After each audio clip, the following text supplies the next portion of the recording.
Mark left the government after Theresa May was appointed Prime Minister.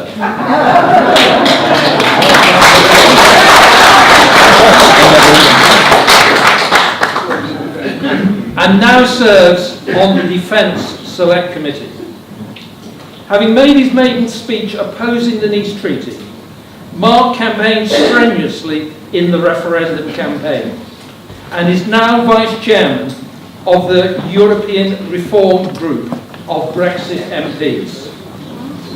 He has warned the Prime Minister that Chequers does not represent Brexit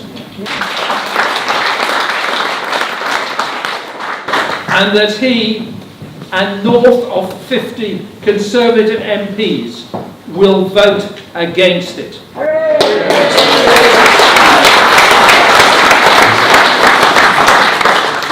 Ladies and gentlemen, could you please welcome Mark Francois, Member of Parliament. Mr. Chairman, councillors, ladies and gentlemen, thank you very much, Sparrow, for that very kind introduction. In fact, Boris is here with us today. Look, and I'm here to tell you it's outrageous that Mark beat me. They still tell the story in my constituency of the Boris selection. And I won't go through it all with you now for reasons of time. But it was an epic occasion. And the electors of Henley, when they picked Boris, made the right decision. And hopefully, the electors of Rayleigh did in my case too. Now, thank you very much for inviting me to address you at this very important and very timely conference this afternoon. I hope I had more luck with you than I did when, as Minister of State for the Armed Forces, I visited the headquarters of the Intelligence Corps at Chequers in Bedfordshire. And I'd spent a whole day with them, and the last engagement I had before dinner was to meet a group of junior NCOs who had just completed what they call the basic intelligence course. And I'm chatting to these corporals, and I said to one of them, "Oh, Corporal, what was the final exercise on your course?" And he looked slightly uneased, nervous. And I saw these glances being exchanged, and I thought, hello, I'm onto something here. So I put on my old platoon commander's voice, and I said, "Corporal, what was your final exercise?" And the chap raced up. "Well, sir," he says, "as you ask, the scenario we were given was that you, Minayev, were visiting a police station in the West Midlands, and we had received a credible intelligence tip that there was a threat to your life. So the task of our syndicate was to provide intelligence and security advice to the West Midlands Police to protect you for the duration of your ministerial visit. And at the end of the planning phase, we ran an exercise to test it." "Oh," I said by now in trouble. "What happened? You got killed, sir."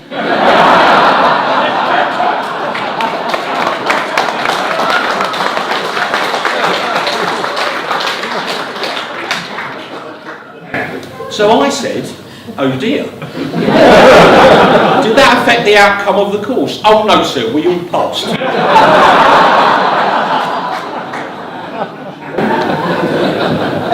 Now, I have been on a political journey.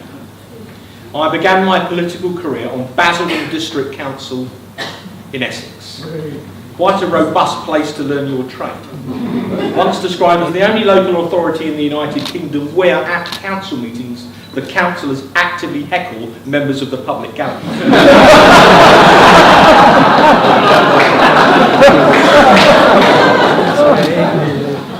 And then, as my kind of apprenticeship seat, I fought Ken Livingstone in Brent East in 1997. Not an easy but I think it is fair to tell you, privately, today, that I had Ken worried. Just another 16,000 teensy-weensy little notes, and I would have done it. But I then served in the Territorial Army for 8 years. I was privileged to be an infantry officer in a fine regiment called the Royal Anglians. And in June 2001, I was elected to the House of Commons as the Member of Parliament for Rayleigh, now known as Rayleigh Milford. And I made my maiden speech on the 4th of July 2001 against the Treaty of Nice. I thought you may as well start as you mean to go on. And And it's always a little worrying when politicians quote from their own speeches. But nevertheless, in the House of Commons that night, this is what I said. And I was talking about the 1975 referendum. I said the British people were essentially told that they were assenting to a free trade area, a common market. And that is what they endorsed in 1975.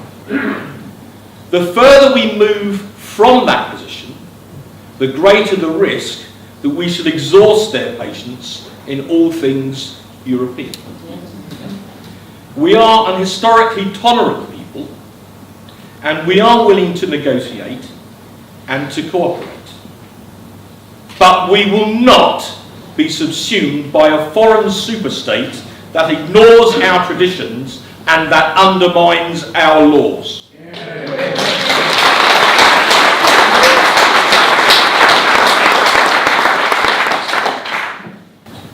Well then, here we are. Over the next few years, the moves towards federalism in the European Union continued. We'd already seen the treaties of Maastricht and of Amsterdam. Then we had Nice in 2001-2, and then Lisbon in 2007-8. All of them ratified by Parliament, all of them without consulting the people in a referendum. But what finally did it for me was the Treaty of Lisbon, a 300-page treaty, further expanding the power of the European Union over our country. And again, no referendum. And I remember the second reading debate on that treaty. As the Shadow Minister of State, it was my job to do the treaty, as it were, in detail. But William Hague, my boss, did the second reading debate. And you can still get it on YouTube. Some of you may remember a bit of it, when he was teasing the Labour Party about the prospect of Tony Blair becoming the President of Europe. And it went something like this. He said, picture the scene as the cavalcade of the President of the European Union sweeps majestically into Downing Street. And out of the car gets the European President, Tony Blair. And standing at the steps of Downing Street, with a rictus grin upon his face, is the Prime Minister. And the two men shake hands and pose agonisingly for the photographer. And then they are led into the cabinet room, and the officials withdrawn. And they are alone. And the whole psychodrama begins again. When the Prime Minister leans forward to the President of Europe and says, I want your job.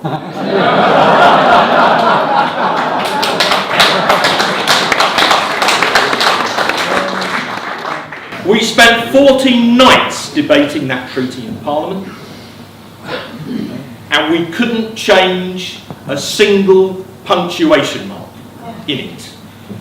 Nothing. And I confess, that's when I crossed the river. I thought, after all that, we have got to get out of this. And that's why I campaigned actively for leave in the 2016 referendum. I'm sorry we only won by 1 million votes. We should have tried harder. The people of this country who voted for this more than they've ever voted for anything else before gave us, to my mind, a very clear instruction in 2016. And Parliament then voted overwhelmingly to leave by triggering Article 50. On the 29th of March 2019, we are due to leave, both under EU law, under Article 50, and under UK law, under the EU Withdrawal Act, which passed through Parliament just prior to the summer recess. Now, it's important to remember that the Tory party's 2017 manifesto endorsed this process and reiterated, and I quote from the manifesto, as we leave the European Union, we will no longer be members of the single market or the customs union. All of my Tory colleagues, from Andrew Bridgen, who was my warm-up man earlier, to Anna Soubry, who has never warmed me up in any context,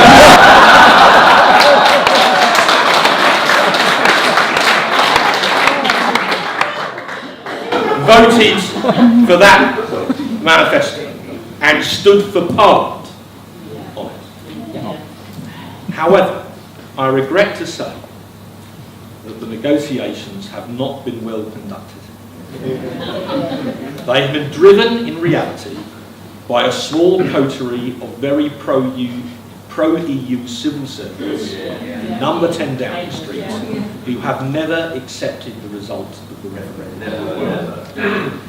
There has been little consultation with the Cabinet. I said on the Victoria Derbyshire show, when I could get a word in, that the Cabinet had been treated like mushrooms because they've been kept in the dark and fed. I said yes. As I was walking out of the studio, my phone went bananas. What we have seen, I'm afraid, is a Cabinet barely involved in this process, and the whole thing run through number 10. And we have seen concession after concession. I said we've seen concession after concession after concession for absolutely nothing in return.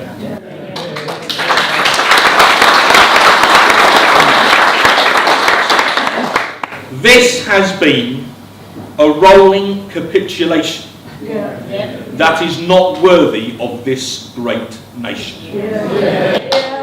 First, we had the 39 billion for nothing. Then we had the backstop.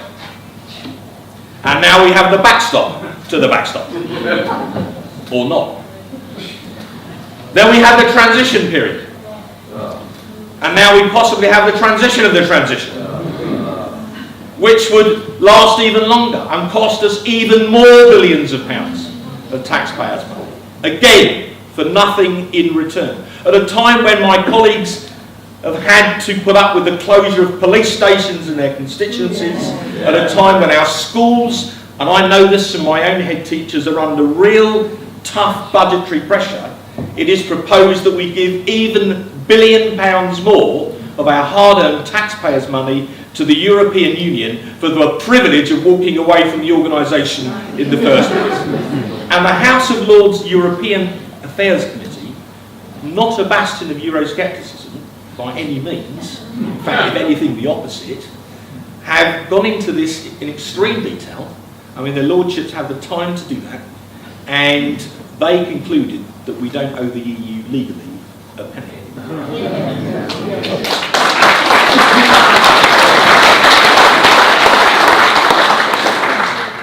So if we accept Chequers, we would become a rule taker under the so-called common rule of finance. We would have to maintain equivalent standards in social policy, the environment and employment policy. We may still, it's not clear, be tied into the common fisheries policy during the transition period, something our Scottish MPs have made plain they could never accept. With regard to the Irish backstop, it looks as if some kind of arbitration procedure would be recommended so that we could not unilaterally withdraw even if Parliament voted to do so. We could be locked in a temporary customs union forever. And remember that French saying, nothing endures like the provisional. Like what? The provisional, not the IRA, the customs union. So clearly, we would not be masters of our own destiny. We would be left in effect half in and half out. That would be, I believe, ladies and gentlemen, a recipe for chaos, which does not in any way honour the spirit of the referendum. Now, the European Research Group of which I have the honour to be the Vice Chairman, chaired by a man called Jacob Rees-Mogg,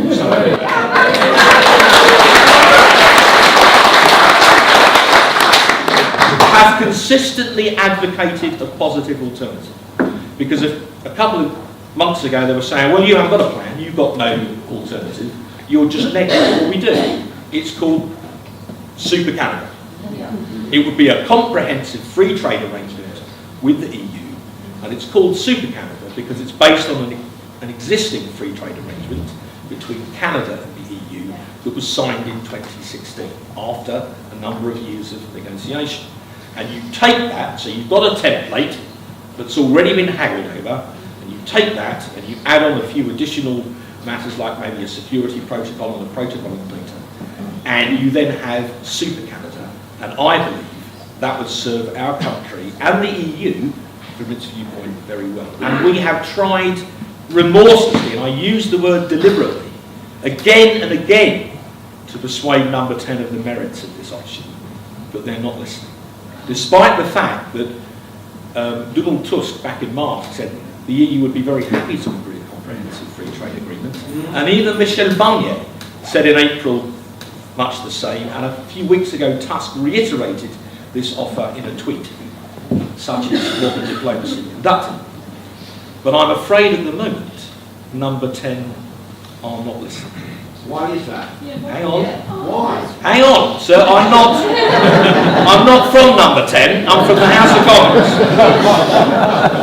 Now, no one can be sure, but it does seem that we're now quite close to a deal. It feels, after all these months, in fact after 2 years, that we're now not very far away. And I pay tribute to Joe Johnson for having had the courage to resign from the government on a point of principle over Chequers.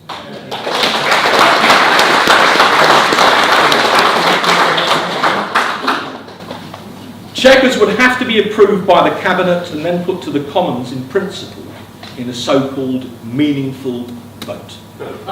Well, it'll be meaningful, all right. It will probably be the most important thing that the MPs currently in the House of Commons would ever vote on in their entire lives. And remember, it is not a secret ballot. The division lists will be published in Hansard in the usual way, and everybody in this country will be able to see how any member of Parliament have voted on this crucial issue. There will be nowhere to hide. It would be, for this generation of politicians at least, effectively the equivalent of the Norway debate. The Norway debate. It wasn't a debate in Norway, it was in the House of Commons. Now, here is my view. I cannot believe that Conservative members of Parliament, drawn from the same party that produced Winston Churchill and Margaret Thatcher, will vote for an agreement that would make the United Kingdom a vassal state.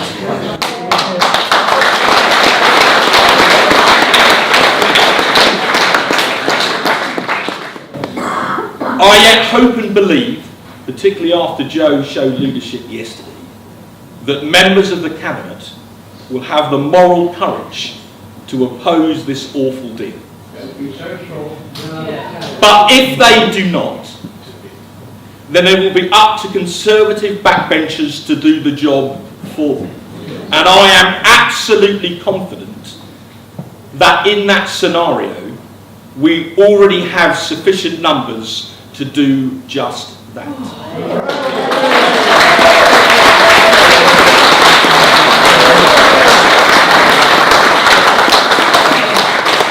So, ladies and gentlemen, they often say that politicians use weasel words or don't make plain what they mean. Let me see if I can do better. We haven't yet seen the final deal, but if it is pretty close to everything we've learnt about Chequers in the last few months, then when it comes to that meaningful vote in the House of Commons, when the bells ring and the time comes for every member of Parliament to be counted, then here's what I will do. I will go into the no lobby of the Commons, and I will vote against Chequers with a clean conscience and a happy heart.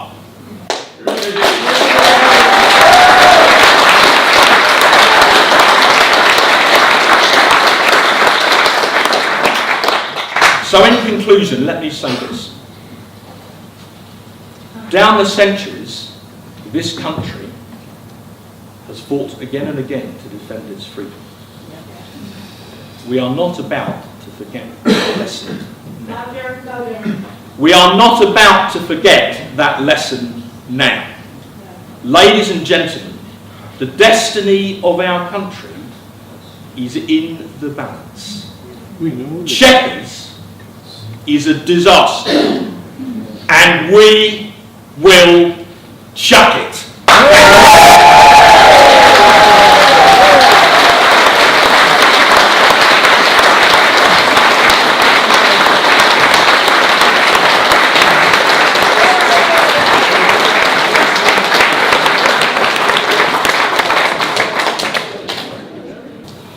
I can see why they chose Mark rather than Boris.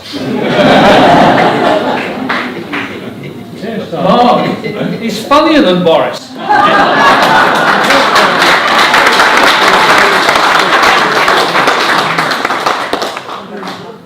Now, ladies and gentlemen, it's my great pleasure to introduce Professor Patrick Minford of the Cardiff Business School. He was promoting Thatcherite economics before Thatcher. He supported the 1981 Jeffrey Howe budget, while 364 other economists wrote to the Times calling for a U-turn. He opposed shadowing the Deutschmark and joining the ERM. After our ejection from the ERM, he became one of the Chancellor of the Exchequer's 6 wise men. How appropriate. More importantly, Patrick, you have consistently argued that Britain would be better off out of the European Union. Patrick, you are now chairman of Economists for Free Trade, who are doing invaluable work. You and your colleagues have demonstrated that leaving the EU and trading under World Trade Organization rules will produce strong economic growth in the medium term for the United Kingdom. Our politicians seem determined to ignore the obvious, and their obsession with a 1950s style customs union frankly beggars belief. Ladies and gentlemen, could you please welcome one of our most forward-thinking economists, Professor Patrick Minford. Thank you for your kind words, and also thank you, Mark, for a very stirring opening set of remarks. First, let me just echo what Mark said. We don't know, of course, exactly what's in them, but it seems to be a sort of a hodgepodge of possibilities, from Chequers at one end to something maybe a bit more like Canada Plus at the other end. But the main problem is that we've got no control over this. And it's clear that what these proposals do, however they come out, be very damaging to the UK, because we'll be tied to European rules, EU rules, almost certainly also the customs union, because of what Mark pointed out, that we can't really get out of it. Even wishing to get out of this at the end of the day would not apparently be possible without agreement from the EU, which doesn't give them much incentive to agree to a sensible Canada, Super Canada type agreement. And so it's likely that we won't be able to negotiate free trade agreements with the rest of the world, and it's also likely that we will be more or less permanently tied to EU rules of the single market, which include rules that cover the whole economy, social, environmental, and labor laws. So this is really not getting out of the EU at all. But it's worse than that, because while we would still be in the single market and the customs union, we would also have absolutely no voice in the rules that might develop over time. So that these rules could get a lot worse than they have been up to now. And we would have no way of stopping it. So quite clearly, it's not just the status quo, it's actually worse than the status quo, because the status quo, at least we have a voice, and we could potentially head off some of these rules and other policies on standards and customs. But if under these proposals, we won't even have a voice to stop the worsening of these rules. So it's worse than the status quo. But the second point, I think, which emerged as well from what Marx said, is that these proposals can't get through the House of Commons. And so,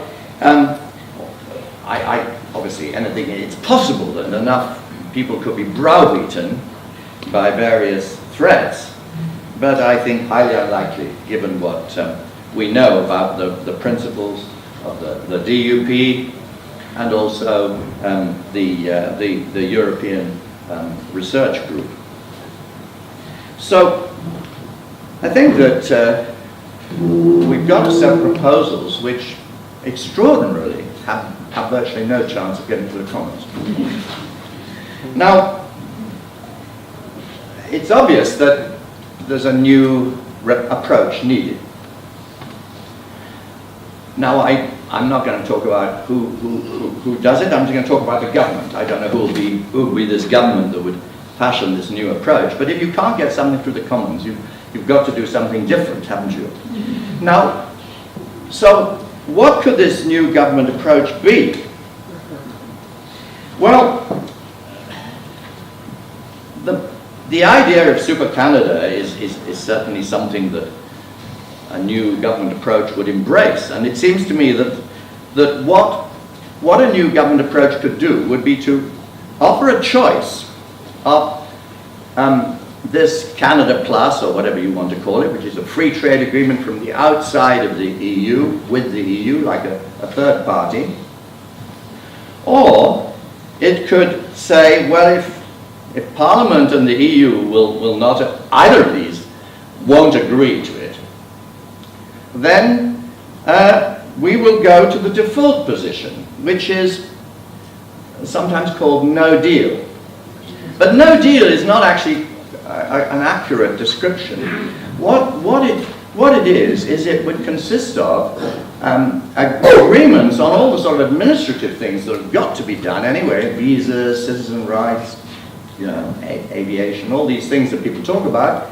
All those things have got to be agreed anyway by bilateral government agreements between our government and that of the EU. But what a no deal would include, because this is the bit that can't be agreed, would be going to trade on World Trade Organization rules. No world, no trade deal with the EU. Now, this we could call this a world trade deal, because really it's us deciding that we will go and do our trade with the EU on world trade rules, World Trade Organization rules. And this is actually the default position if in fact the government can't get anything through the Commons, because then the only thing that can happen actually is bilateral agreements on all these administrative things which have to be done, and this moving to World Trade Organization rules. And then I think in offering this choice, the government must make it very clear that the position is that any deal, any trade deal, or any deal of any sort, of the sort that Mrs. May is currently discussing, must be better than no deal, or at least as good as no deal. Now, the surprising thing, it's very hard to beat no deal.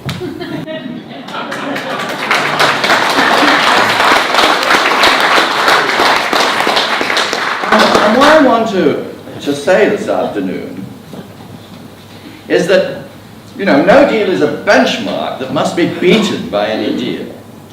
And this benchmark, a robust new government approach which makes this the benchmark, would ensure that we get a proper Brexit, because obviously no deal is by definition a full Brexit. Now, and so any deal that is agreed has got to be at least as good as this. Now, how good is no deal? Or by which I'll call it a world trade deal, because what I want to emphasize is that it is actually the rule of law. If you listen to the BBC, it says things like, we would crash out of the EU, like sort of someone falling out of the sky with a parachute that won't open. But of course, the whole point about no deal is that it is law. There are laws. There's international law. And the problem has been with the government's approach to negotiating is that instead of setting this benchmark that anything's got to beat this no deal, it's basically rubbished no deal. I mean, if you listen to the Chancellor, he has totally misunderstood no deal and has gone around rubbishing it. And so has Mr. Clark, the business secretary, and various others. So what the government has done is meant that instead of going to the EU and saying, look, if you don't do a deal with us that makes sense from our point of view, we'll go to no deal. And they've said, we can't possibly go to no deal because we'll be just in terrible shape. And so the EU naturally has said, well, you won't do it then, will you? And so the government has deliberately sabotaged its own negotiating position.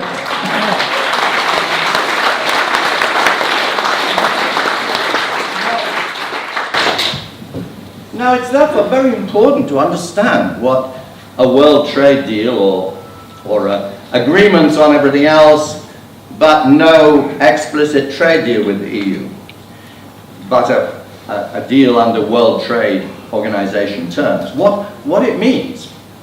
Because until that's understood, and the politicians involved internalize it, they'll all go along saying this same thing when they do any sorts of negotiations or any sorts of statements to the House of Commons or whatever.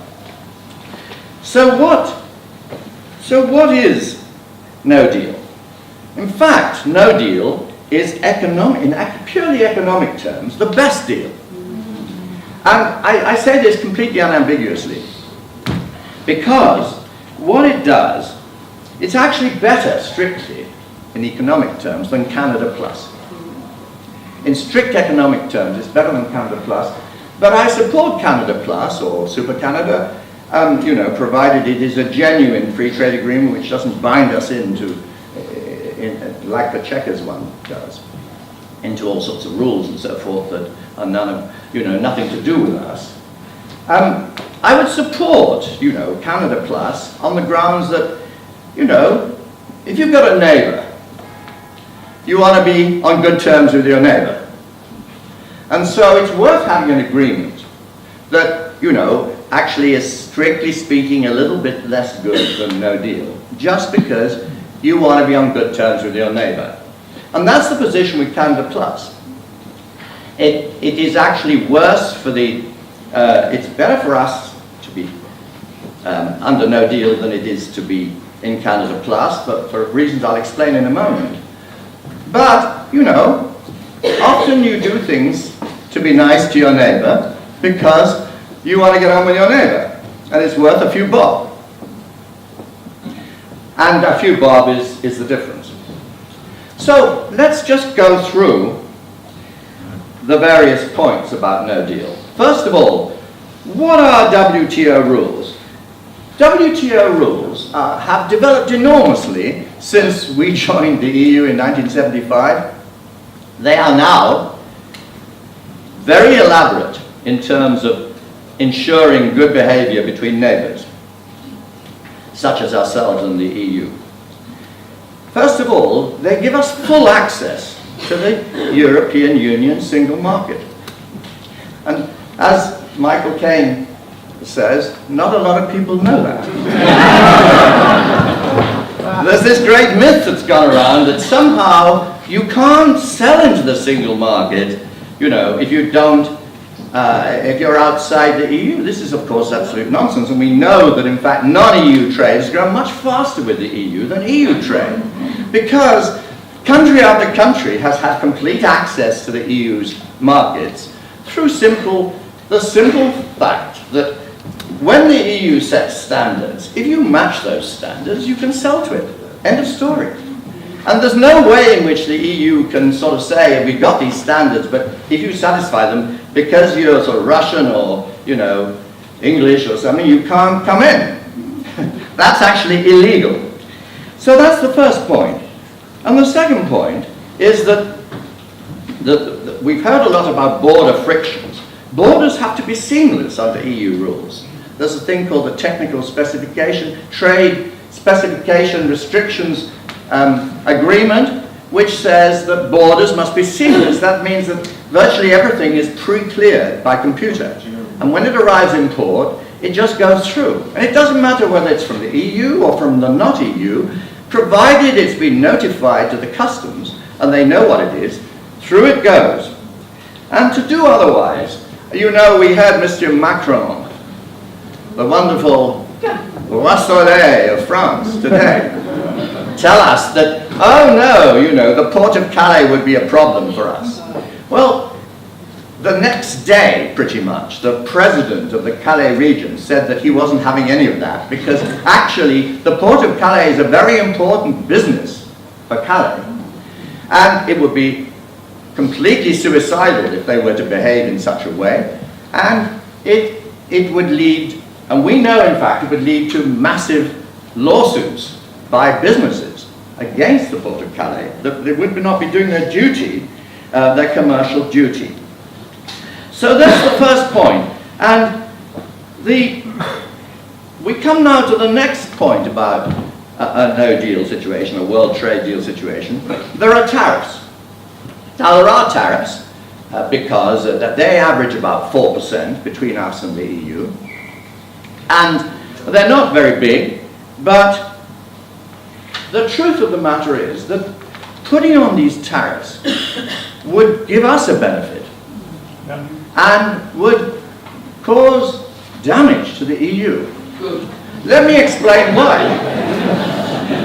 If under a proper Brexit, we would do free trade deals with the rest of the world. Prices in the UK would drop to world prices. And we would remove this EU protectionism. As a result then,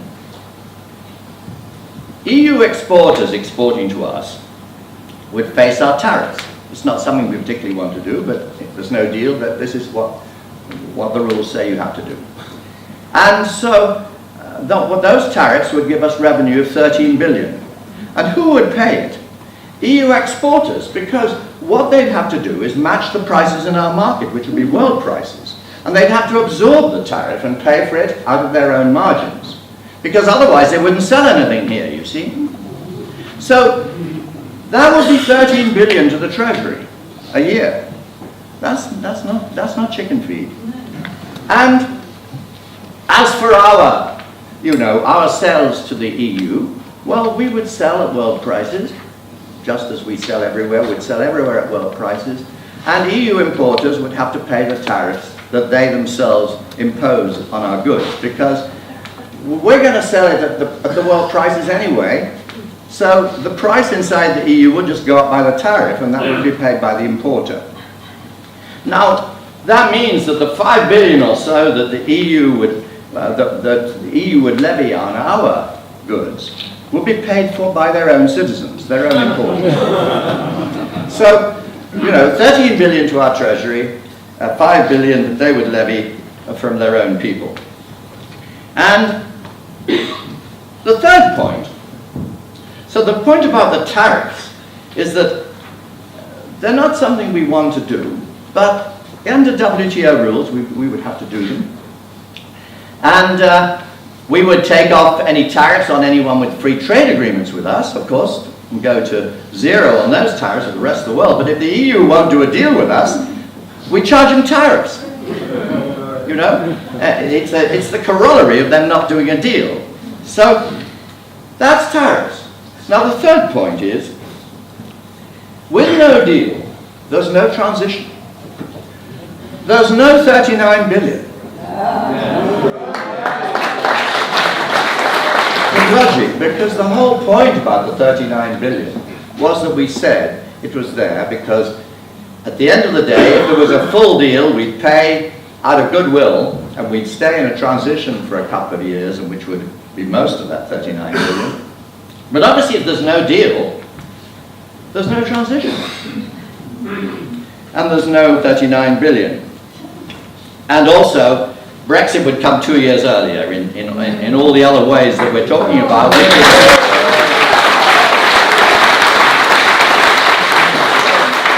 So that's a big gain to us, getting the whole thing on earlier, and it's a little bit of a loss to the EU because they stopped charging us excessive prices 2 years earlier on the stuff they sell us.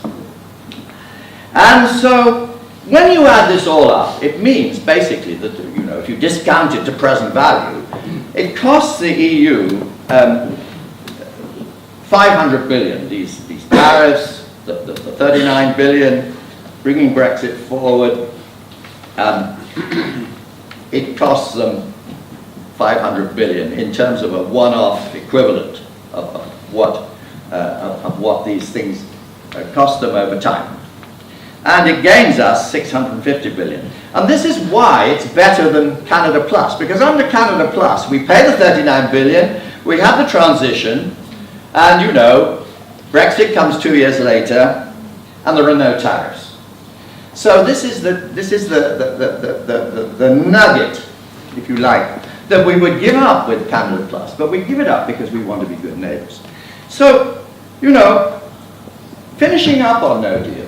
What do we hear from the Treasury? We hear from the Treasury, oh no, Calais will be blocked. Nonsense, illegal. There'll be disruption. Illegal. So, what the Treasury are saying is the EU behave illegally. But if the EU behaves illegally, they lay themselves open to massive lawsuits from their own citizens, because what a lot of people don't realize is that all this international law is embedded in EU law, so that businesses expect other businesses to abide by these laws. And so if they don't, if the Port of Calais suddenly starts to play hooky, they'll face a lot of lawsuits from their own citizens and our companies too. And those, in the end, will be policed by the European Court of Justice. Isn't that amazing?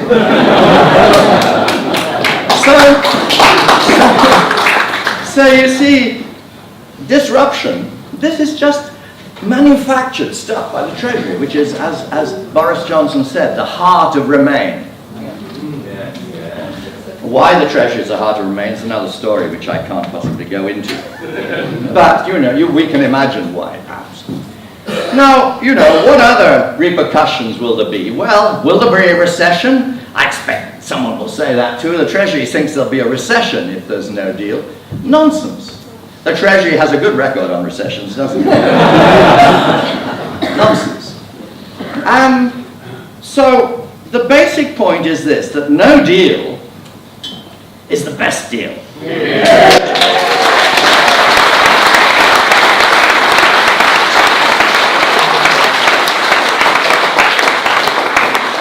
And our government's got to go out there freshly with a blood transfusion to make it robust and aggressive.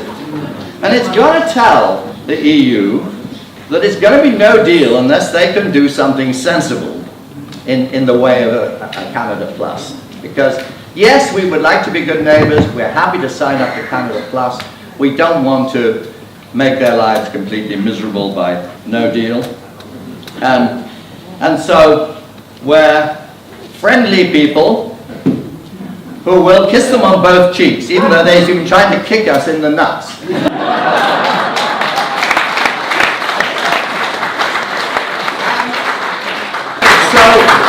That is what I want to see from our government, and I believe it's capable of doing it once we've got this particular thing.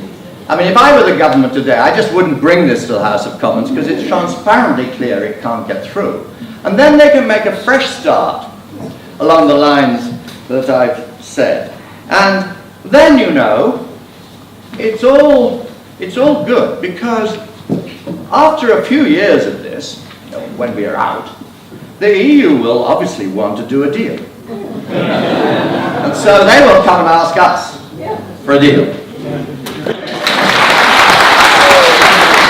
On numerous occasions, the Sunday Times has awarded him its top forecaster accolade. He really is the best.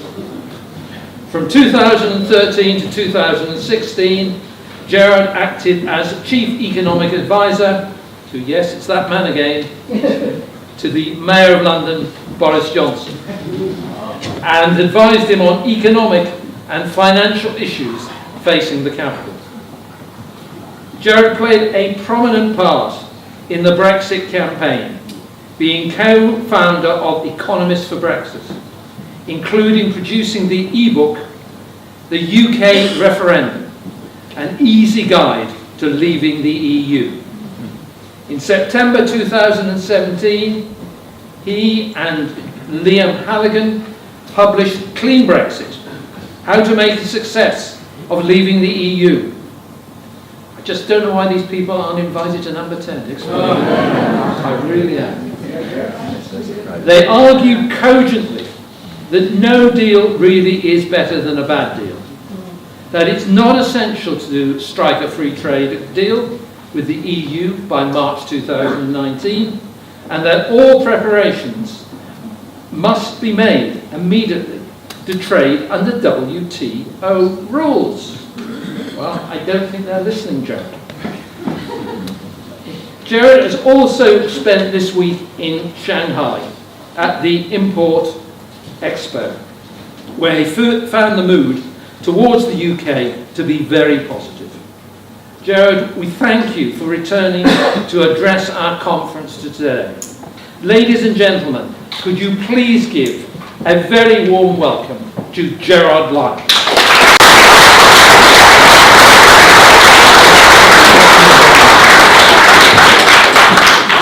Well, good afternoon. Thank you, Barry, for a very kind introduction, and thank you to Robert as well for inviting me. Actually, Clean Brexit, it gives me a chance to plug it as it's near Christmas. This is definitely a book given the audience where you not only can buy it for your friends, but you can also buy it for your enemies. And it's available from Bite Back Publications. Anyway, it was mentioned that I co-founded Economists for Brexit. I wasn't part of the official campaign, but I'm delighted to say that Patrick Minford, who I have great respect for, and I co-founded Economists for Brexit. At the beginning of the referendum campaign, the Remain side was 23 points ahead on the economy. On the day of the referendum, they were only 1 point ahead. We'd like to think it was down to us, but George Osborne also played his part. And it's a great pleasure to be able to be on the same podium as Professor Minford and also Mark. What I'd like to do is focus first on reminding us why we should be outside the EU. Second, then, I will focus on the economic issues, and third and finally, the implications. But first and foremost, why should we remind ourselves that we should be outside the EU? Well, in the current debate, people seem to be forgetting all the challenges and all the problems confronting the EU. As Barry mentioned, I was in China this week. One of the real challenges is for both the European Union and the UK to reform themselves in a changing and growing global economy. The speech given by Xi Jinping, the president of China, last Monday, could almost have been the speech you would have wanted the US president to give. His focus was on free trade, opening up the global economy, focusing on innovation and inclusivity. Challenge for Western Europe is that the EU is one of the least innovative parts of the global economy. But the real reason why I think we should make sure we remind ourselves that we need to be outside the EU is that ultimately it's a political project. 27 of the 28 countries within the EU approach it from a political perspective. It's only here in the UK that we tend to approach it from an economic and financial perspective.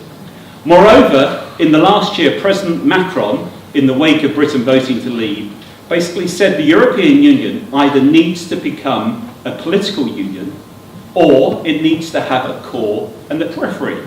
Some people are claiming we should re-enter the EU. Why would we do that if it's quite clear that they're hell-bent on the direction of becoming an ever closer political union? When we were in the EU, when we argued largely from an economic and financial perspective, lest we forget, the EU was always reluctant to reform. Prime Minister Cameron asked for very little in his renegotiation and was offered even less back in return. Moreover, that renegotiation is key about the future direction of the travel of the European Union. Prime Minister Cameron asked for the non-Eurozone economies, of which Britain would have been one, to very much be differentiated from the Eurozone economies. Both the Germans and the French then said none. It was very much about the Eurozone driving the project. Also, we're the most service sector economy within the EU. Along with the Swedes and one or two others, we tried to make the single market work properly in services. It doesn't because it didn't really reform. Moreover, the EU fails to address deep-rooted economic problems within itself, between the north and the south. Moreover, it fails to address issues such as migration. And as we saw this last week with the Dyson legal case, it clearly is more a German-run Europe rather than Europe-run Germany.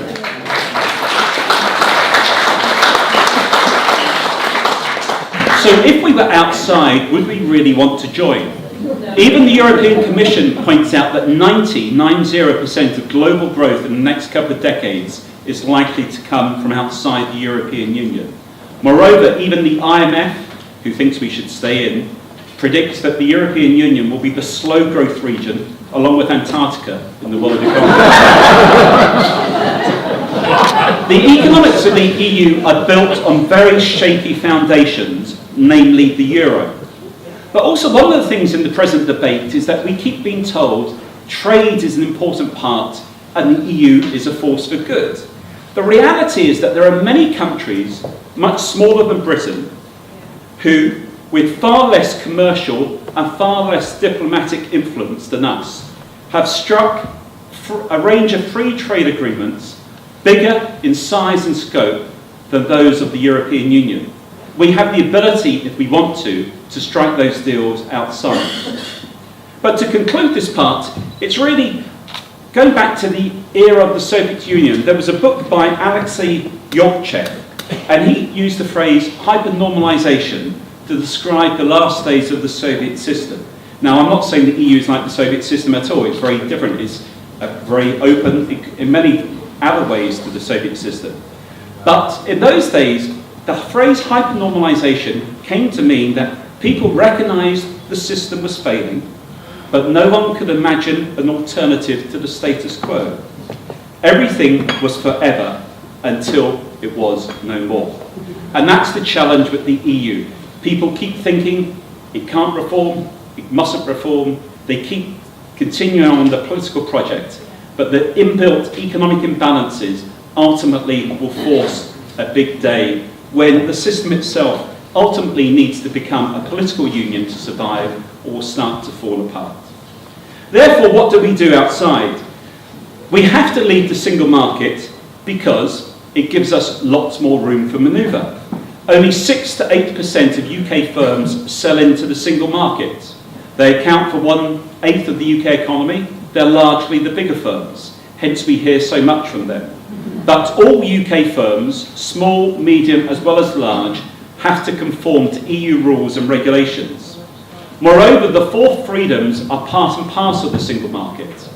And therefore, if we don't cut ourselves free from the single market, we will not be able to set our own migration policy. Moreover, we will have to continue to front up some sort of cost. There are many people in the present debate arguing still that we should be close to the single market. And as Patrick touched on, in terms of the customs union effectively has a tariff wall around it. Its origins were to protect the German car industry and the French farming industry. That's why the tariffs are highest on autos, 9.6%. That's why the auto sector is keenest to remain in. But also it explains why food, clothing and footwear attract the highest tariffs alongside autos of goods coming into the UK.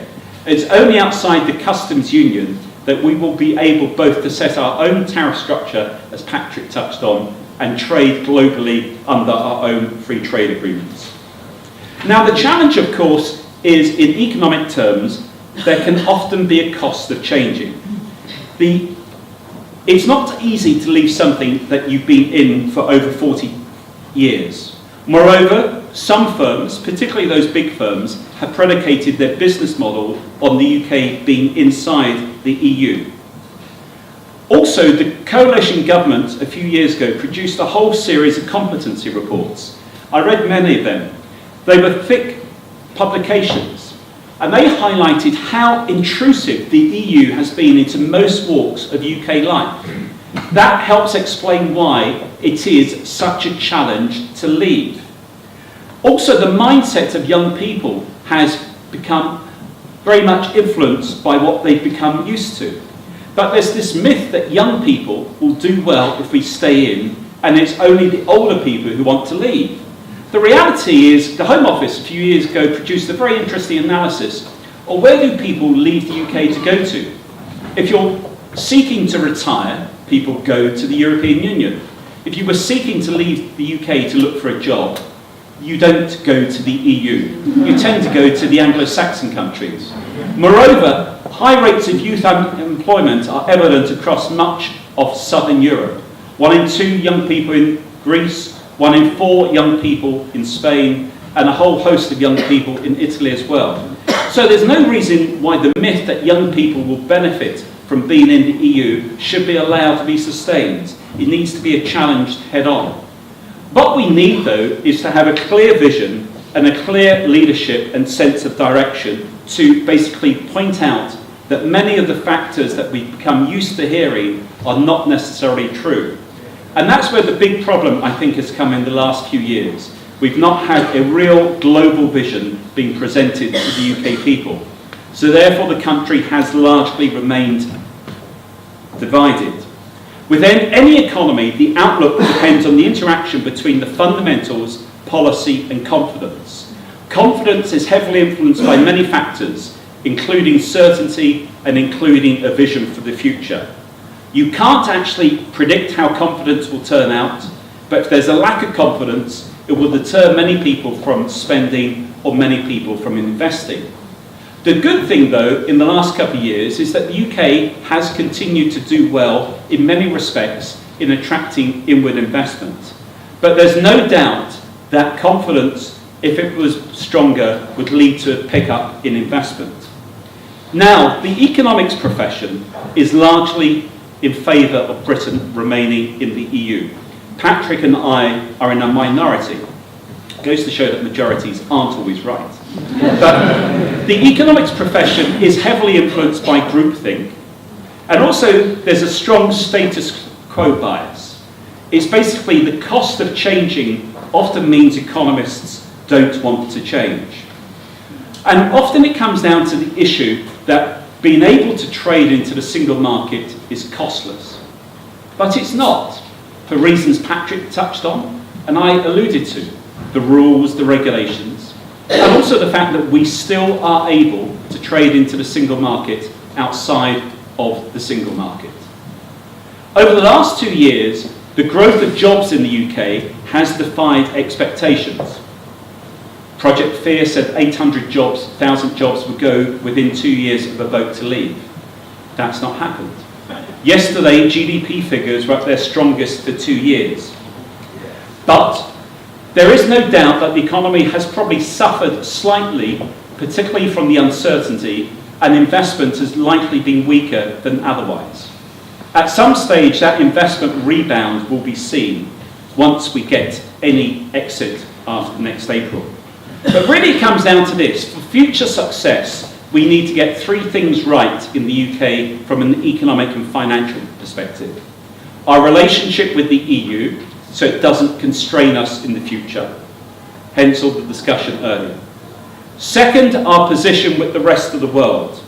The global economy is going through one of its most dramatic changes ever, and I'll come to that in a few minutes. But third, and very crucially, and an area that's hardly received much discussion at all, is our domestic economic agenda. So we need to basically have a good relationship with the EU, we need to position ourselves globally, and we need to address our domestic economic agenda. This has largely been ignored.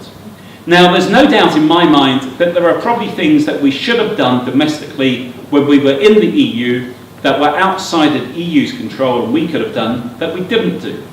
But now we are outside, we will also have at the same time extra room for manoeuvre to set many things right. And it really comes down to getting the I's right.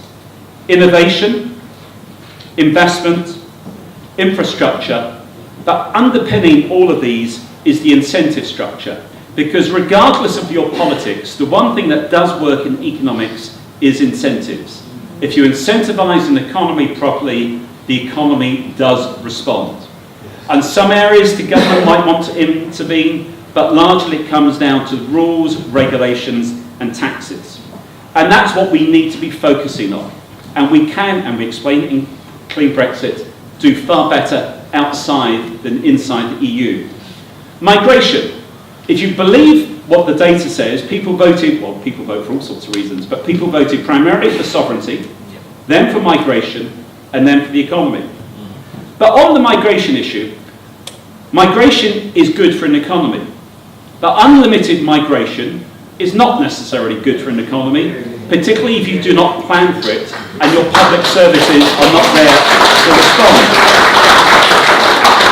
Professor Bob Rowthorne of King's College, Cambridge, gave some very good testimony to the House of Lords, and there was a Civitas working paper at the end of 2015 or 16 where he talked about the fact that migration was good, but we can meet many of our needs with low tens of thousands migration.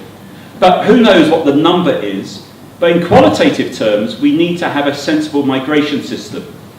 Should it be a points-based system, a work permit system, an emergency brake, or a regional migration system?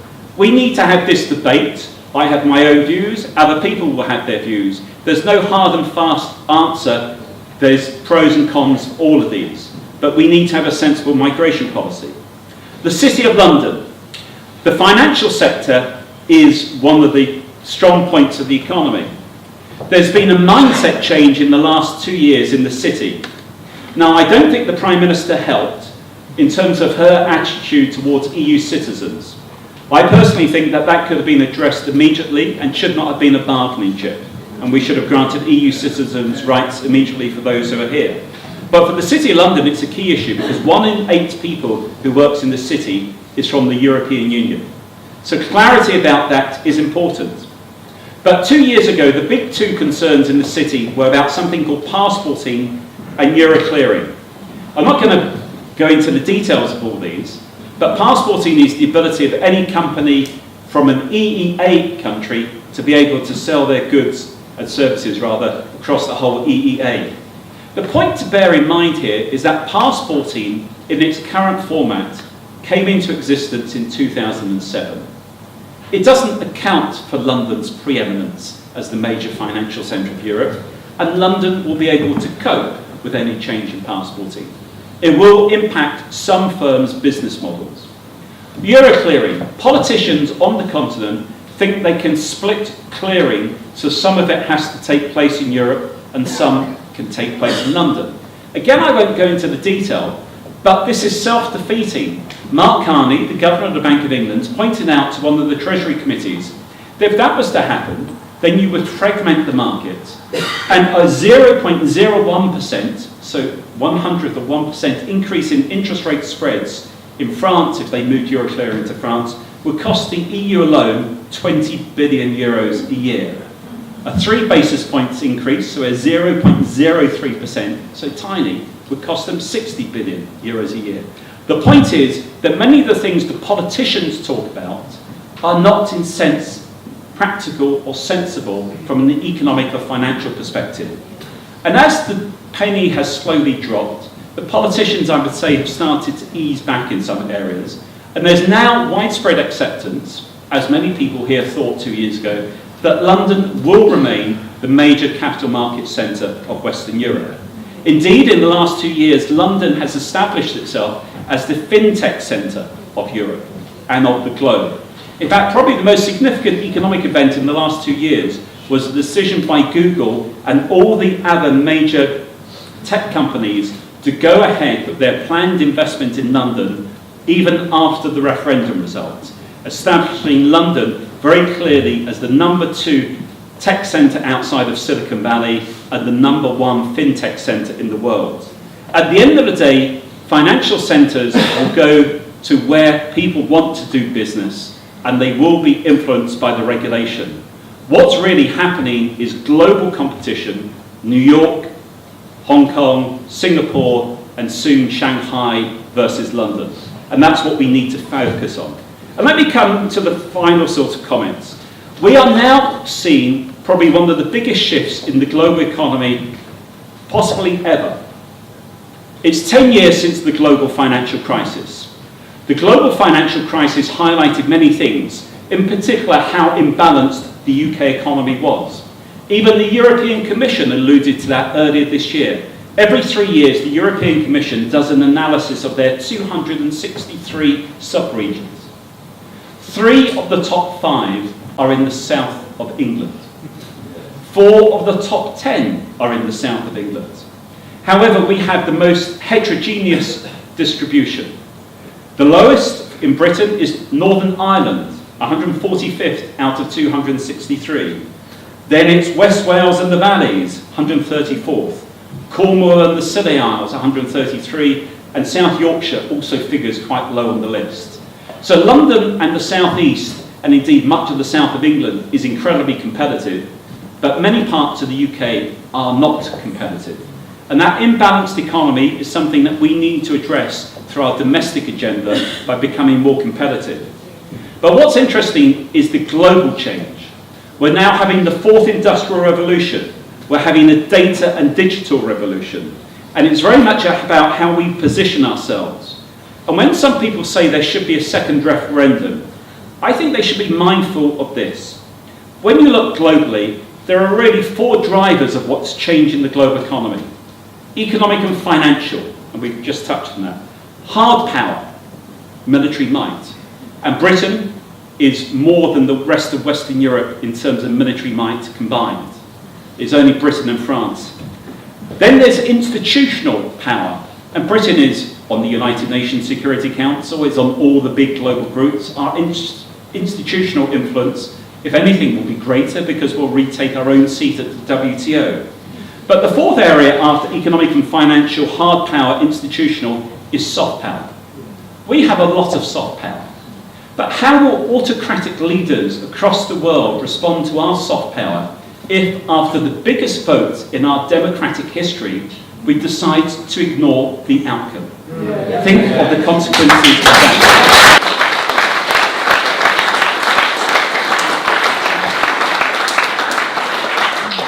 The European Union, finally, is not a castle, it's a prison. It's not a beacon of strength. It's something that once you're in, they don't want you to escape from. The people in Britain have given the Prime Minister and the government and Parliament the key to escape. Let's hope they do not throw the key away, but kick open the door instead. Thank you.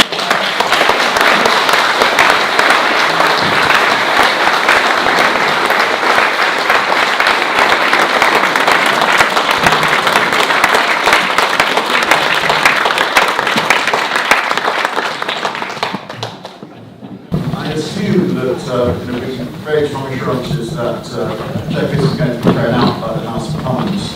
Wonderful. But can the panel just then reassure us that Mrs May will then resign? That would be down to the Prime Minister.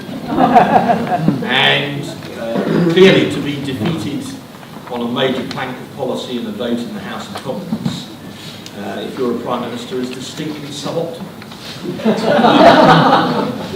But as to whether that will lead or not to her resignation, well, in the first instance, that would be a matter for her and not for me. Thank you. Any other members of the panel wish to comment? No? Come on, yeah, Joe. Some of your colleagues keep pointing out that the Prime Minister is very popular amongst the general public. How do you respond to that? Well, I'm just interested, sorry. It's not to put you on the spot. Well, on Chequers, when the latest opinion poll I've seen is that... Mark, can you use the mic? Sorry, I'm sorry. Okay, well, I'll just speak up, okay? The latest opinion poll I've seen, thank you, is that a free trade deal, or the concept of a comprehensive, thanks, free trade deal gets about 35%. No deal gets about 30 to 35%, and Chequers gets 4%. Although remember, there's a 3% margin of error. Question for Mark. You agree that our leader must leave? Which are top 3 replacements? Yeah. Forgive me, sir, I've only been in the Parliament for 17 years, so I'm just learning the job. But one of the things I've learned is you don't get into hypothetical questions like that. So if at some point there's a leadership election, I won't pick the top 3, I'll just pick one and I'll stick with it. Who's the one? Sorry? Who's the one? If we have this conference again next year, then you can ask me that one then. Well back to aware. Very good. Any other panelists have a preference who might be the next Prime Minister? No, I'm going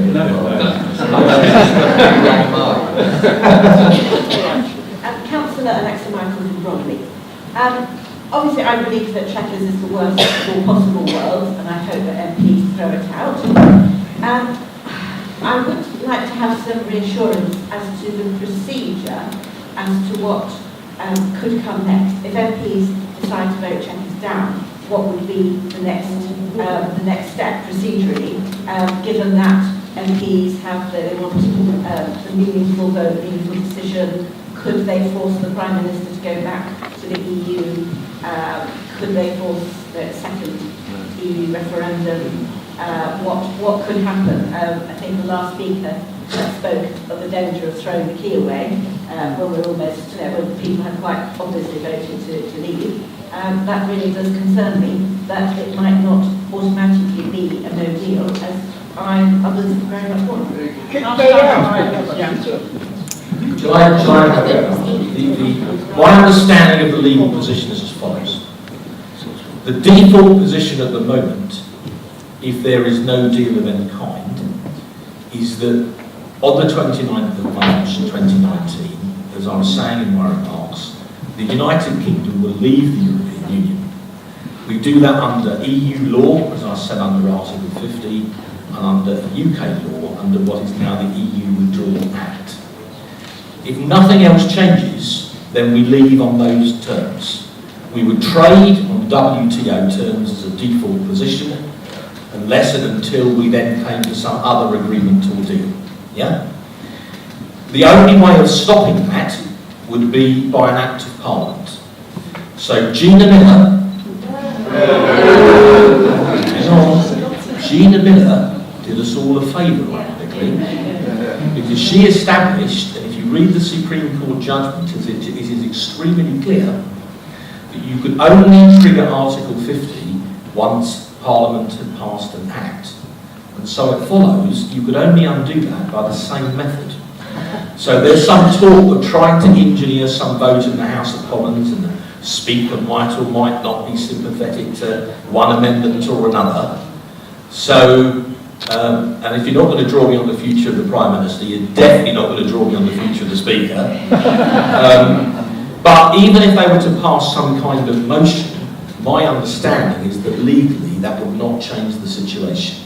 We would still leave on the 29th of March under a WTO terms default unless and until someone passes an Act of Parliament to change it. And I cannot see, given the balance in the Commons at the moment, that anybody would get an Act of Parliament through to change it unless it was for super Canada. That's my understanding of the position. Why is Theresa May so set? Why doesn't she see the total opposition that is around her? She is drowning herself in her rhetoric, in her ideas and everything. And why is she behaving as an uncollegiate tin-potted Yes. Well, I would imagine if the Prime Minister or one of her supporters was here, so this is not necessarily my view, but to answer your question, she would, or they would highlight two things probably. One, that she has put the Northern Ireland issue, border issue, at centre stage. So hence, she works almost backwards from that. And, well, actually three issues. One, that. Second, I was going to say her commitment to the auto sector. Big companies lobby very well. They lobby very well in Brussels. They lobby very well in the UK. And they've created this perception that if we were not in the single market, it would somehow be economically bad. So I think that's the other thing. And the third point is a minority government makes it very difficult to... Yeah. It's the election outcome from last year. But that's what I would imagine she would say. I'm guessing, just having listened to what she and others have said, but I don't think it stands up to enough scrutiny, should we say. What concerns me is that we've been told this morning that there are nearly 48 letters in. How is it that only one person knows exactly how many letters are in? And secondly, is that democracy?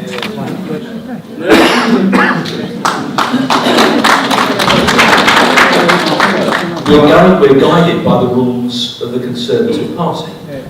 You know, those are the rules of engagement in this situation. Now, the only person who knows how many letters are in is Sir Graham Brady, and he's utterly inscrutable about it, quite rightly. I don't think he even tells Mrs. Brady how many.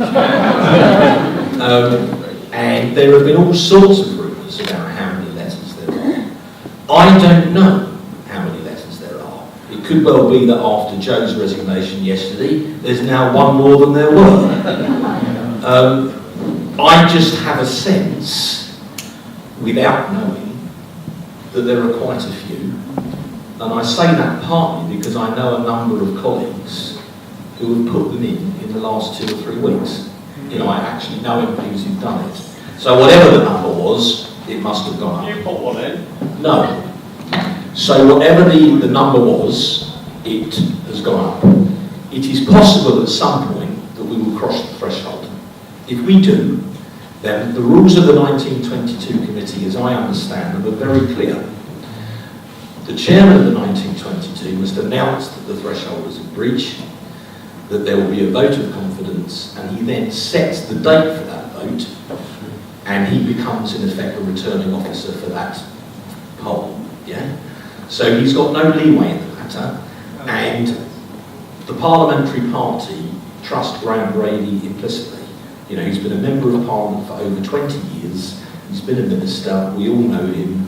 You know, no one is asking that every week someone be allowed to send in a UN observer and check how many letters he's got. If it gets to 48, Sir Graham will obey the rules of the party and do what he's got to do.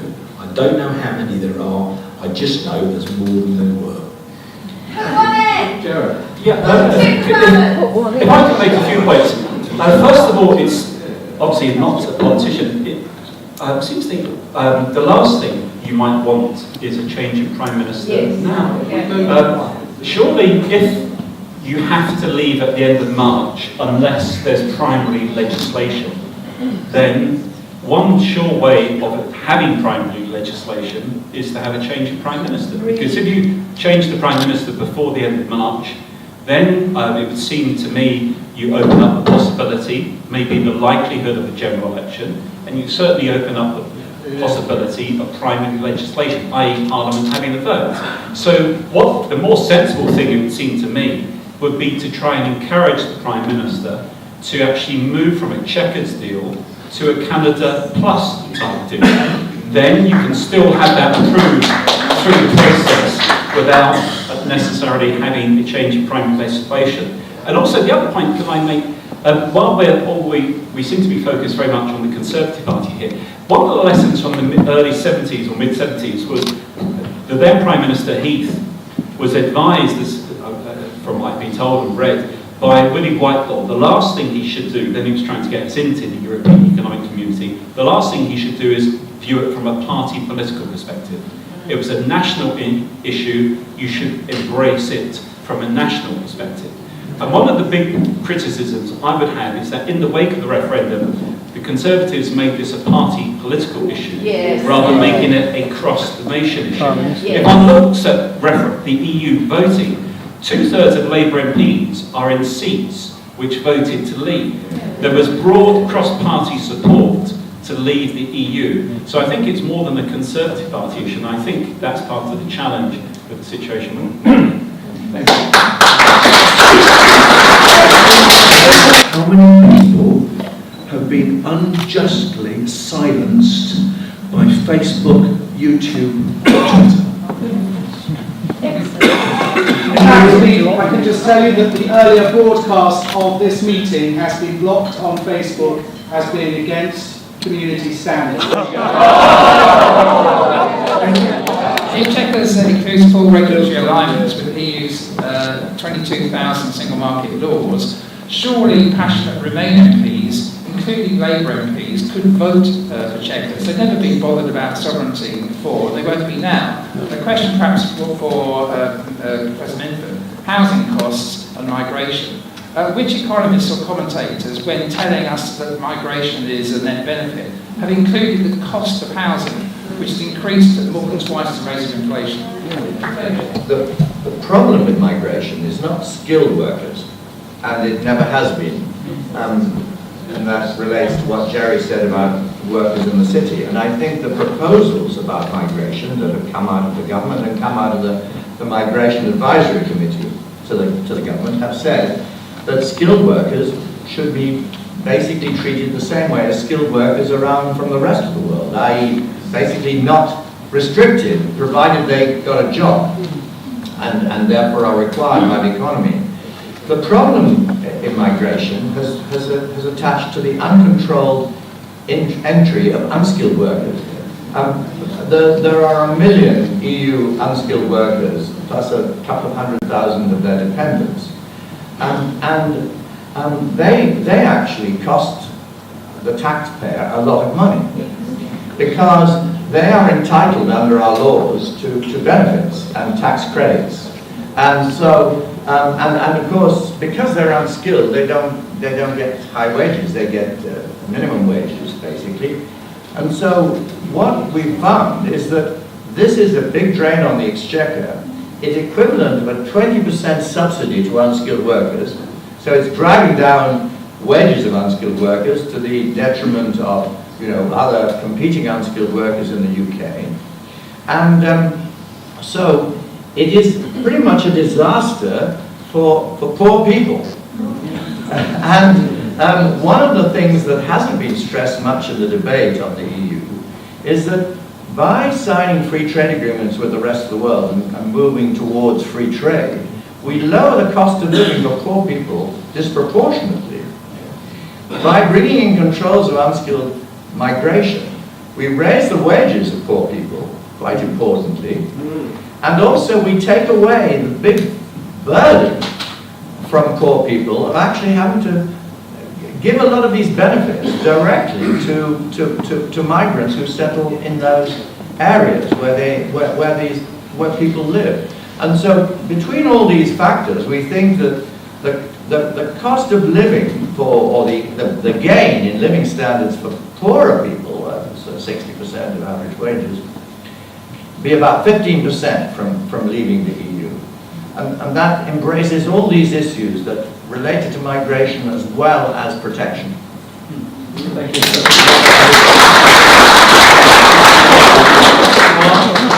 Just want to comment at all on that question about the parliamentary arithmetic around? Yeah, in theory, the whole of the Labour Party could vote for Chequers. I think that's quite unlikely. One, because Corbyn has always been quite a Eurosceptic in his heart of hearts, so is McDonnell. So I think instinctively they'd be very reluctant to do that. And secondly, their whole narrative for the past year or so is that the country needs a general election. So that would completely cut across everything that they have been saying. And they would then have to explain to their own party members why, when calling day in, day out for the end of a Conservative government, they'd ridden to Theresa May's rescue when she was under pressure in the House of Commons. So it's not impossible, but I find it difficult to believe that the Labour front bench would, as a general rule of thumb, the opposition don't help the government out when the government's in trouble, right? Now there's been some, to try and give you a fuller answer, there's been some talk of some Labour backbench MPs potentially voting for Chequers.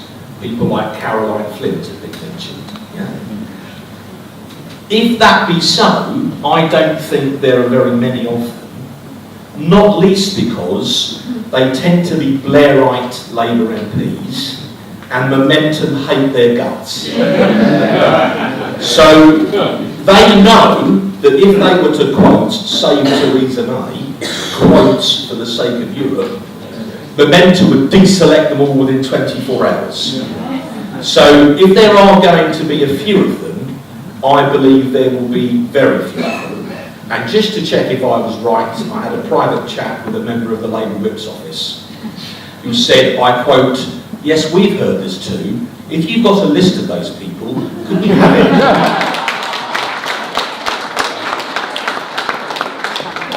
My name is Peter Todd. If Mrs May gets her proposed Chequers deal through Parliament, would it be the first time in history that the ship has gone down to the captain?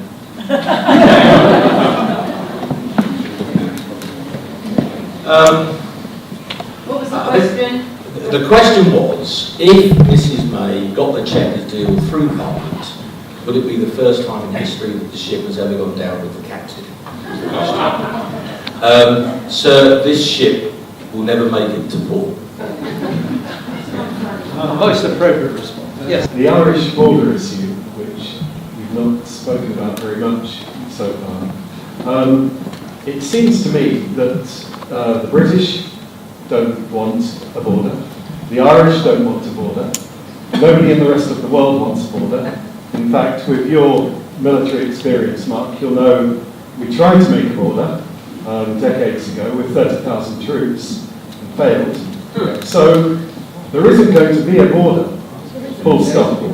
And yet why are we running around like headless chickens trying to solve a problem that doesn't exist? It's an extremely good question.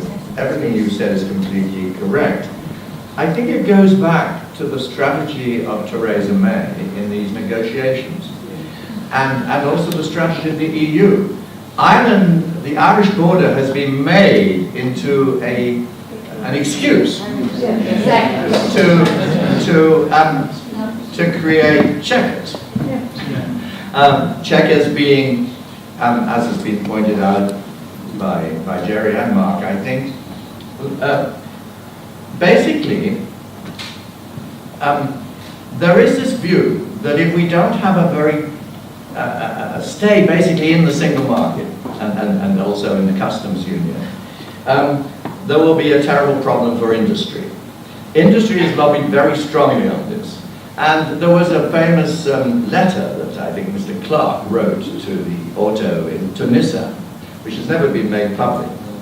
But I think one has to have a strong suspicion that this letter said, don't worry guys, we will make sure that nothing changes for you.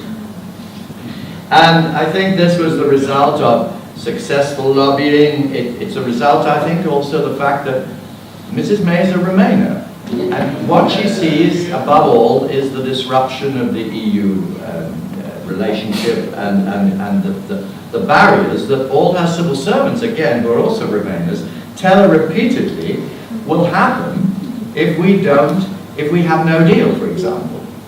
Or even if we have Canada Plus. The Treasury has computed that the costs to the economy would be half as much as for no deal. Can you believe it? Because we won't have this sort of so-called, frictionless links with the EU. And this is what I was trying to say, and I think Jerry also agrees, is nonsense. It's nonsense because there are no frictions under no deal. For the reasons I said, there's seamless borders and there is full access to the EU if you meet the standards. So I think what's happened is that Northern Ireland has been weaponized, as it's sometimes put, in order to make it possible to force Chequers through.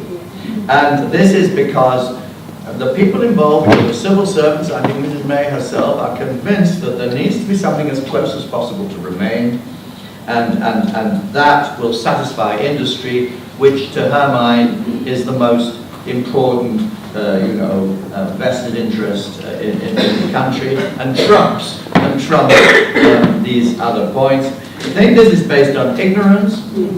I think it's based on serious ignorance about WTO rules and about trade.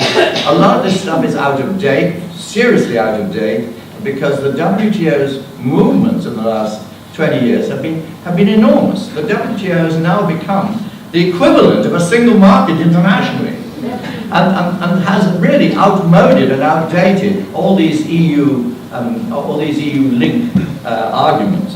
And so I think there's a lot of outdated thinking, and there's a lot of prejudice, and I think a lot of this is unfortunately shared by Mr. May. Can I just Sure. Sorry. Yeah. Two quick things. Firstly, I don't know, and neither do any of you, how each individual senior civil servant at Whitehall voted in the referendum. But if there were a way of knowing, I'd be prepared to bet you 50 quid for Help for Heroes. Not many of them voted Leave. And the professor has hit the nail on the head. There are a group of very senior civil servants within Downing Street who were opposed to us leaving from the word go, and who have tried to influence the process so that we remain as close to the European Union as possible after departure. And I believe that the Prime Minister listens very closely to what those civil servants say, and I believe she has allowed herself to be heavily influenced in the way that she has approached this issue. Hasn't she ever watched Yesterday, sir? Yeah, or Yes Prime Minister indeed. So I have a great deal of sympathy with what the professor has said in a far more articulate manner than I could. Just quickly, on the point about Facebook, if they really have blocked this, then that's ridiculous. But if they have, I have some good news for you, and forgive me, that's why I had to sneak out to do some media interviews. And the first thing one of the journalists said to me was, I listened to your speech, Mark, but when are you going to come off the fence? Non-tariff barriers, supply chains, that sort of thing is clearly difficulty. And also the fact that many of the countries who are WTO countries, in fact, already have well-established trading gears. So it's not quite the same thing as entering now without those gears. I'd just be grateful if you just comment on those and why they're not important. The question was what about supply chains? What about non-tariff barriers that might come about because of not having staying in the single market in the customs union? And that's the basic one. And also various agreements that the EU has struck around the world, which we would want to renegotiate. I think the point here is that it all goes back to what these non-tariff barriers are. And a non-tariff barrier, basically, there's various sorts. There's anti-dumping, but there's no question of any anti-dumping between us and the EU. It's basically with developing countries with low cost bases. So it's really more about standards and discriminatory standards. And the basic point is this: the EU sets standards, and we have been part of the EU, so we've set the same standards. Therefore, on Monday, before Brexit, all our industries that export to the EU will satisfy their standards to the letter. On Friday, when we've left the EU, they will still satisfy those standards to the letter. And WTO rules say that if you satisfy the standards, you can't be denied entry. It's as simple as that. Because to do so will be discriminative. It's really very simple. And so that means that these non-tariff barriers that are talked about blithely by the Treasury and the Department of Business are completely false, because they could happen if the EU behaved completely illegally. But then, as I pointed out in my remarks, if they behave illegally, they become the target of business lawsuits across the whole of the EU by affected parties. Not to speak of our own WTO complaints to WTO courts, but more seriously for them, they become the target of these business lawsuits of people because they're not applying the law. And one has to remember the EU is basically an entity completely created by international law. So for the EU, somebody turn around and say, we're ignoring international law, is like committing suicide, essentially. And so that's the basic point about non-tariff barriers. And on the question of these treaties, well, of course, you see, what we're going to do when we sign free trade areas around the world, we're going to have much better treaties than the ones with the EU, because the EU never lets anybody they do a treaty, a free trade agreement with, have access to agriculture. Because obviously, or cars, or any of these other major industries of the EU. So all these treaties they've done are highly restrictive. Whereas we want these guys to sell to us. And in return, we'll get more access for our service industries and various others. So actually, our FTAs with the rest of the world will be far, far stronger in impact than anything the EU have signed. And they will be very widely welcomed around the world.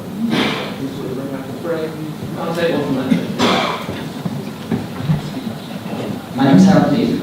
I'd like to echo what Patrick Minford said about the German motor industry. If you look at this year's annual report of the DDA, which is the German motor industry report, there is actually a chapter which basically the industry does not welcome Brexit, but they've said they'll work with it and they will make movements across the border of just-in-time work. Now, this is in the public domain. It isn't something which most people would come across, but the only reason I have to know it is because I translated it this year.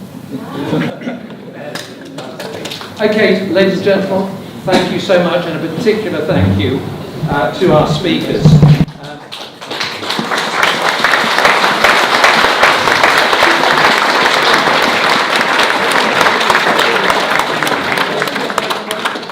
They put an immense amount of effort into their presentations, and they have genuinely tried to answer every question there has been, and we thank them for what they have done.